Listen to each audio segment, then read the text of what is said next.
नमस्कार। विकल्प की यूट्यूब चैनल पर आपका स्वागत है। जैसा कि हम सभी जानते हैं, शुरू हो चुका है, नामांकन दाखिल किए जा चुके हैं और प्रचार जोर शोर से अंतिम चरण में है। कल प्रेसिडेंशियल डिबेट है। अभी हमारे साथ एनएसवाई के जुनैद रज़ा हैं, अध्यक्ष पद के लिए ये कॉन्टेस्ट कर रहे हैं। सबसे पहले जुनैद, आप अपना परिचय दीजिए, कब जेएनयू कब आए और अभी क्या कर रहे हैं और कहाँ के रहने वाले हैं? मैं बिहार की गोपालगंज ज़िले का रहने वाला हूँ। मैं जेएनयू आया 2017 में, जब बीए लेटरल एंट्री हुआ करती थी तब। मैंने यहाँ से बीए कंप्लीट की, अपनी मास्टर्स कंप्लीट की। अभी मैं पीएचडी कर रहा हूँ, पीएचडी थर्ड ईयर पर्शियन में। क्या आपने इससे पहले लेफ्ट की राजनीति की है? हाँ, तो लेफ्ट की राजनीति की। ऐसा कब लगा कि आपको आप क्यों लेफ्ट को छोड़ के एनएसवाई की तरफ आ गए? देखिए, एक चीज़ लेफ्ट की राजनीति ज्वाइन करने से पहले जो चीज़ आकर्षित करती थी वो ये रही थी कि अ, एक नैरेटिव टाइप की चीज़ें हमेशा ज़हन में रहती थी, या लोगों से कह सकते हैं कि सुनती हुई चीज़ें, चूँकि हम लोग गाँव देहात के, छोटे गाँव देहात के लोग हैं, हमें वो चीज़ें बहुत आकर्षित करती हैं जो दिखती हैं। ठीक है, तो उनकी बातें सुन कर के कि पिछड़ों की आवाज़ बनते हैं, अति पिछड़ों की आवाज़ बनते हैं, माइनॉरिटीज़ की आवाज़ बनते हैं, उनके इश्यूज़ को लेकर के जनता के सामने वो बात करते हैं। ये चीज़ काफ़ी प्रभावित, इस चीज़ से काफ़ी प्रभावित हुई और ये चीज़ कहीं न कहीं आकर्षण की वजह रही। लेकिन जब हम उसके अंदर गए तो हमें पता चली कि सच्चाई क्या है। तो एक चीज़ महसूस जो कर पाए कि कैंपस के बाहर बीजेपी, जिसे हम तीखा ज़हर कह सकते हैं, वैसे ही लेफ्ट कैंपस के अंदर मीठा ज़हर है। ठीक है, फ़र्क सिर्फ इतना है कि एक बबूल का पेड़ है तो एक बैर का पेड़ है। इसीलिए लेफ्ट वाले आपसे काफ़ी नाराज़ हैं। ठीक है। दूसरी चीज़, ये चुनाव 2024 का एक ऐसे वक्त में हो रहा है कि जब एक तो 4 साल बाद चुनाव हो रहा है। 4 साल पहले इस परिसर में स्टूडेंट के ऊपर, टीचरों के ऊपर एक बड़ा अटैक हो चुका है और पैंडेमिक महामारी के बाद जो है पूरी शिक्षा व्यवस्था का स्वरूप बदल गया है। तो इस 2024 का चुनाव आपके लिए और देश के विश्वविद्यालयों में होने वाली छात्र राजनीति के लिए कितना महत्वपूर्ण है, आप कैसे देखते हैं? देखिए, ये जो आपका जो सवाल है ना, ये अपने आप में काफ़ी अहमियत का हामिल है। कई मानों से इसको टच किया जा सकता है। सबसे पहली चीज़ ये है कि सवाल सिर्फ विद्यार्थियों का नहीं है, सवाल सिर्फ विश्वविद्यालयों का नहीं है। सवाल इस चीज़ का है कि पूरे के पूरे शिक्षा व्यवस्था को जिस तरीके से यहाँ पर निजीकरण की तरफ लेकर के जाया जा रहा है, ये अपने आप में काफ़ी निंदनीय और शर्मनाक है। दूसरी चीज़ ये है कि जिस तरीके से आप देख रहे होंगे कि विश्वविद्यालयों में अपॉइंटमेंट हो रहे हैं, जिस तरीके से वहाँ की शिक्षा का भगवाकरण किया जा रहा है, सेफ्रनाइज़ किया जा रहा है, फंड कट किया जा रहा है, ठीक है। और ठीक लोकसभा इलेक्शन से पहले जेएनयू का इलेक्शन, मुझे लगता है कि पूरे देश की जनता के बीच और ख़ास तौर से विद्यार्थियों के बीच एक बड़ा मैसेज देने वाला है कि अगर आपने आने वाले चुनाव में मौजूदा सरकार को अगर आपने डिफीट नहीं किया, तो आप यकीन रखिए कि शिक्षा के नाम पे इस देश में कुछ बचेगा नहीं। और ये भी जान लीजिए कि जिस देश की शिक्षा बर्बाद हो जाती है, वहाँ की जनता कभी भी सुखी नहीं रह सकती, कभी प्रोस्पेरस नहीं रह सकती और उस देश का कभी उद्धार नहीं हो सकता। तो आपके प्रमुख मुद्दे 2024 के क्या हैं इस परीक्षा को लेकर के और इसके बाद? देखिए, सबसे पहली चीज़ तो ये है कि एक चीज़ तो बड़ी मज़े की चीज़ ये है कि हमारे जो देश के प्रधानमंत्री हैं, काबिल तारीफ़ हैं, आप इसे जिस वे में भी लें, ठीक है, जिस तरीके से इलेक्टोरल बॉन्ड, ये जो लुक्का छुपी का जो गेम है, जिस तरीके से कह सकते हैं साफ लफ्ज़ों में कि ब्लैक मनी को वाइट करने का जो एक धंधा निकला है, ठीक है, मुझे लगता है कि ये बात पूरे देश की आम जनता तक पहुँची कि किस तरीके से उनके साथ छलावा किया जा रहा है, किस तरीके से उनके ही प्रधानमंत्री अपने नागरिकों के साथ छलावा कर रहे हैं, किस तरीके से उनके साथ मजाक कर रहे हैं, ठीक है। उसके साथ साथ माइनॉरिटीज़ पे जो अटैक है, आप देख रहे हैं कि सीए जैसा बिल ला करके, जो अपने आप में काफ़ी निंदनीय है कि किस तरीके से फंडामेंटल राइट्स है, ठीक है, ह्यूमन राइट्स का वायलेशन किया जा रहा है, ठीक है। और उसके अलावा विश्वविद्यालयों पे जिस तरीके से अटैक है, जिस तरीके से छात्रों के ऊपर लगातार एफआईआर हो रहे हैं, सड़कों पे निकलते हैं तो उनके ऊपर वाटर कैनन, गोलियाँ दाग दी जाती हैं, उनके ऊपर यूएपीए लगा कर के जेलों के अंदर डाल दिया जाता है। उसके अलावा अगर कोई आज तो हालत ये हो गई है, कोई टीचर अपनी मर्ज़ी के मुताबिक क्लास में बोल नहीं सकता है, उसको खिलाफ कब कौन सा एक्शन ले लिया जाए किसी को नहीं पता है, ठीक है। उसके अलावा अगर कैंपस की बात करें तो कैंपस में बहुत सारे इश्यूज़ ऐसे हैं। एक तो सबसे पहली चीज़ ये है कि 4 साल के बाद इलेक्शन हो रहा है, ठीक है, और 4 साल का जो लंबा गैप होता है उसमें छात्रों के साथ जिन परेशानियों का सामना करना पड़ता है वो कई चैलेंजेस को सामने रख कर खड़ा कर देता है। आप तो कहीं लंघा ही रहे हैं जेएनयू के, आप अपने सड़क पे चलिए, अपने जेएनयू की सड़कों पे चलिए, उसकी हालत देख लीजिए। आप पेरियार के सामने से कभी निकलिए, पीडब्ल्यूडी छात्र इतने परेशान हैं कि बता नहीं सकते। उनका मानना है कि जब हम लोग अपनी हॉस्टल के बाहर निकलते हैं तो जो हॉस्टल से गोदावरी बस स्टॉप की तरफ जाने वाली सड़क है, वो सड़क इतनी टूटी हुई है कि उनको गिरने की नौबत तक आ जाती है। तो कभी कभी उन्हें मोड़ करके जाना पड़ता है ढाबे की तरफ से, और ढाबे में भीड़ के कारण उन्हें और परेशानियों का सामना करना पड़ता है। ठीक है, बोलते हैं अगर ऑटो से आते हैं तो ऑटो को पलटने तक की नौबत आ जाती है। ठीक है, कैंपस में आप देख लीजिए लाइब्रेरी, कई स्ट्रेंथ बढ़ा दी गई है कैंपस की, लाइब्रेरी की सीटिंग कैपेसिटी नहीं बढ़ाई गई, स्ट्रेंथ बढ़ गई है कैंपस की, हॉस्टल नहीं बने। एक हॉस्टल बना है, बन करके खड़ा है, लेकिन अलॉटमेंट क्यों नहीं किया जा रहा है, इसका सवाल करने वाला कोई नहीं है। लेफ्ट की राजनीति करने वाले, लेफ्ट जो इस कैंपस में दशकों से यूनियन में रही है, जो सिर्फ ये बात कहती है कि अगर आपने हमको वोट नहीं दिया तो ABVP आ जाएगी। कैंपस के छात्र, उन्हें इस चीज़ पे शायद इतना, इस कैंपस के छात्रों को क्या कहूँ कि इतना क्या कर बुद्ध नहीं समझता हूँ कि किसी के कहने पे कि ABVP आ जाएगी वोट कर देंगे। लेकिन हाँ, कहीं ना कहीं ABVP की जो राजनीति रही है इस कैंपस में, डर की राजनीति, नफरत की राजनीति, पूरे कैंपस में मारपीट करना, छात्रों के साथ दुर्व्यवहार करना, छात्रों के साथ बदतमीज़ी करना, टीचर्स के साथ बदतमीज़ी करना, और उसके साथ साथ प्रशासन के साथ मिल करके छात्र हितों का हनन करना, उसका शेवा रहा है। तो कहीं ना कहीं कॉमन छात्र उस चीज़ से परेशान तो रहे ही हैं, जिसका नतीजा है कि लेफ्ट यूनिटी को उसका फ़ायदा हमेशा मिलता रहा है। लेकिन इस साल की जो यूनियन होने वाली है वो शॉर्ट टर्म का है, 5 महीने की काउंसिल होने वाली है, और इस बार कैंपस एक तीसरे फ्रंट की तलाश में है। कह सकते हैं कि एक्सपेरिमेंटल पॉइंट ऑफ व्यू से देख रहा है कैंपस की, अगर 5 महीने के लिए हम कोई दूसरा यूनियन देखते हैं तो वो किस तरीके से हमारे कैंपस में काम करेगा, किस तरीके से इस कैंपस में बदलाव करेगा। उसके अलावा अगर आप देख लीजिए तो किस तरीके से फंड कट हुआ, फालून लेकर के देख लीजिए। ठीक है, और भी बहुत सारी वजहें हैं।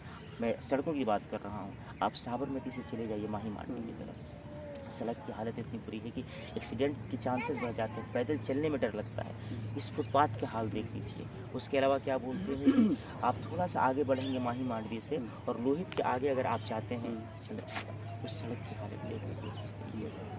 और आप थोड़ी सी और आगे बढ़ेंगे अगर कैंपस की बात है, इस कैंपस के छात्रों को घर जाने के लिए, टिकट लेने के लिए सोचना पड़ता है। रेलवे काउंटर पेंडेमिक के टाइम पर बंद हुआ था, आज तक पूरी दुनिया से पेंडेमिक नाम की कोई चीज़ है नहीं, लेकिन उसी पेंडेमिक के नाम पर आज भी रेलवे स्टेशन, रेलवे काउंटर बंद है। वो कब खोला जाएगा किसी की इस चीज़ की पता नहीं है। जब यूनियन में लोग थे इस लेफ्ट यूनिटी के, पता नहीं उन लोगों ने क्यों नहीं खुलवाया, आज वही मुद्दा बना करके बैठे हैं। बहुत सारे इश्यूज़ हैं, ये टेकन गिवन वाला जो मसला चल रहा है ना, कि तुम मुझे क्या बोलते हो वोट दो, मैं तुम्हें मसलों का सोल्यूशन दूंगा। छात्र तो उन्हें वोट देते हुए आ रहे हैं, लेकिन उनके मसलों का कोई सोल्यूशन नहीं मिल रहा है। जुनेद, थर्ड फ्रंट की बात आपने कही, अच्छा नहीं होता कि सेंट्रल पैनल में आप 2 पोस्ट लड़ रहे हैं, आप जैसी समान विचारधारा वाली पार्टियां जो हैं, CRJD, समाजवादी छात्र सभा या बापसा, इन सबों के साथ बना करके एक मोर्चा आप थर्ड फ्रंट बना के लड़ते चुनाव, और एक संदेश देते प्रदेश भर में।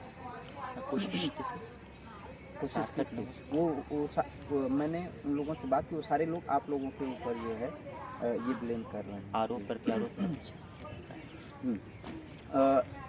इस परिसर में लेटरल एंट्री बंद हो चुकी है, मदरसा सर्टिफिकेट को जो है शासन ने फिर से मिलने से इनकार कर दिया, ऐसा क्यों हुआ और इनका तर्क क्या है, और इस पर आप क्या करेंगे? देखिए, जो मैं लेटरल एंट्री की बात कर रहा हूँ, ठीक है, लेटरल एंट्री में आने वाले जो मोस्ट ऑफ छात्र होते हैं मदरसा का ही होते हैं। ये क्या होता है, थोड़ा सा हमारे दर्शकों को बताइए। क्या बोलते हैं कि जो छात्र मदरसे से अपनी पढ़ाई करते हैं, आलिम या फाजिल हुआ करते थे, उनकी डिग्री की मान्यता 11th प्रैक्टिकल के बराबर की जाती है, और इसके लिए यहाँ पर जेएनयू के छात्रों ने एक लंबी लड़ाई लड़ी थी और इसकी मान्यता दिलवाई।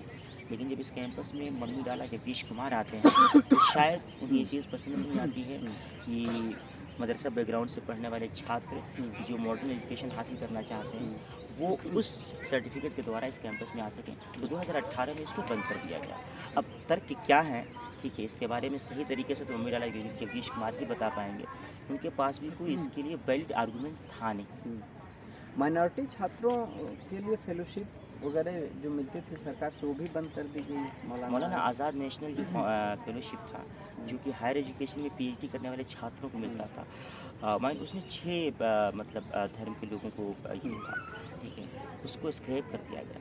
इस पर आपका क्या सोचना है? हमारा सोचना नहीं, हमारा मानना है कि अगर हम यूनियन में चुन करके आते हैं तो हमारा पूरा डिमांड रहेगा कि क्या बोलते हैं कि ऐसे फेलोशिप को रीस्टोर कराएं, क्योंकि आपको पता होगा कि जो फेलोशिप होता है, ठीक है, सवाल सिर्फ फेलोशिप का नहीं है, इसलिए कि अगर आप फेलोशिप रोकते हैं तो एक ख़ास तबके को हायर एजुकेशन में जाने से आप सीखते हैं, ठीक है, तो सवाल पैसों का अगर होता तो आदमी खामोश भी रह जाता है, एक समुदाय चुप भी रह जाता है, लेकिन आप उसको शिक्षा से वंचित कर रहे हैं, और जो समुदाय शिक्षा से वंचित रहती है, समाज से वंचित रहती है, ठीक है, तरक्की से भी वंचित रह जाती है, उसका उद्धार नहीं हो पाता है। और आपका मंशा तो यही है कि एक समुदाय, एक मतलब विशेष धर्म के लोग, ठीक है, शिक्षा में आगे न बढ़ सकें, सिस्टम में आगे न बढ़ सकें, और इस पर आप काम कर रहे हैं, ठीक है, आप अपना काम कीजिए, हम अपना काम करेंगे, कोशिश करते रहेंगे, और हमने उस वक्त भी कोशिश की थी।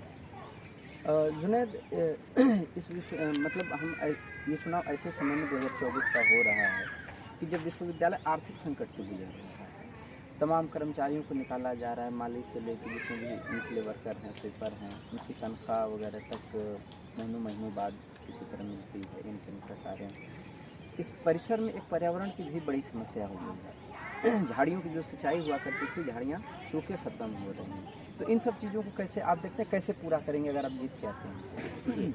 एक चीज़ तो आपको ध्यान में रखना होगा कि ये कैंपस, जेएनयू कैंपस, ये नई वाइस चांसलर जो आई है ना, इनके अंदर एक बड़ी अच्छी चीज़ है। अब आप इसको अच्छा कहिए या बुरा कहिए, सरकास्टिक कह सकते हैं, इन्हें पुलिसिया कार्रवाई करने में बड़ा मज़ा आता है, ठीक है, कि सारे इंसिडेंट हो जाते हैं, उसके बाद ये आती है, चेहरा दिखाती है, चली जाती है। जो ये पर्यावरण की जो आप बात कर रहे हैं, सबसे पहली चीज़ तो इस कैंपस को, इस वाइस चांसलर को प्लांटेशन के ऊपर ध्यान देना चाहिए, एक तरीके से, जहाँ तक रही बात सिंचाई की, ठीक है। और आप जो बात कर रहे हैं कर्मचारियों की इतनी कमी हो गई है कि उसकी वजह से ये सिंचाई जैसी चीज़ें मुश्किल हो रही हैं, बल्कि और ये कर्मचारियों को निकालने का जो ये कवायद है, सिर्फ और सिर्फ इसलिए हो रहा है कि शिक्षा से लेकर के हर चीज़ को निजीकरण की तरफ धकेल रहे हैं। और अगर जेएनयू जैसे कैंपस में अगर आप खुद ही देख रहे हैं कि मैं 2017 में इस कैंपस में आया, जो सामने आपको जंगल दिखाई दे रहा है, दूसरी ओर दिखाई नहीं देता, ठीक है, और किस तरीके से क्या बोलते हैं कि प्लांटेशन का ध्यान दिया जा रहा है, ना सिंचाई का ध्यान दिया जा रहा है, और उसके साथ कई इश्यूज़ ऐसे हैं कि अब तो मुझे नहीं पता कि इस वाइस चांसलर को कौन सी चीज़ ये आ गई है कि टीचर्स क्वार्टर बना रही हैं, मैं नहीं कहता मत बनाइए, लेकिन उससे ज़्यादा ज़रूरत है हॉस्टल बनाने की, ठीक है, और टीचर्स क्वार्टर बनाने में इतनी ज़्यादा जगह ले रही हैं, और उसके चक्कर में हो ये रहा है कि अगर थोड़ी सी दूर पे अगर आपको टीचर्स क्वार्टर बनाना है तो उससे 10 गुना दूर तक आप पेड़ पौधे काट दे रहे हैं। ये इस कैंपस के साथ तो खिलवाड़ है ना यहाँ पर्यावरण के साथ, ये सारी चीज़ें शामिल हैं। परिषद में लगातार वुमेन वाइस चांसलर होने के बावजूद जो है छेड़खानी की घटनाएं और लैंगिक असंवेदनशीलता बढ़ती जा रही है, इसको कैसे देखते हैं? देखिए, ये सवाल तो मेरे ख्याल से वाइस चांसलर से तो होनी ही चाहिए। ये सवाल मेरे ख्याल से वामपंथियों से भी की जानी चाहिए, बिल्कुल, इसलिए कि आपको याद होगा जीएस कैश जब इस कैंपस से ख़त्म किया गया तो उस वक्त यूनियन में लेफ्ट के लोग थे, उसकी यूनियन के प्रेसिडेंट लेफ्ट की मोहतरमा थी, और वो जीएस कैश की रिप्रेजेंटेटिव हुई थी, फिर जीएस कैश खत्म कैसे।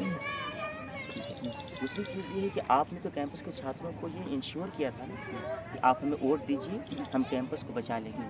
आपने यही कैंपस बचाया कि इस कैंपस को इतना इंसेंसिटिव कर दिया। आपने यही कैंपस बचाया कि रिंग रोड पर घूमते हुए लड़कियों के साथ छेड़खानी की जाती है। वाइस चांसलर प्रशासन तो जिम्मेदार है ही, इसलिए कि आपको भी पता है कि ये प्रशासन सत्ता के इशारे पर काम करता है।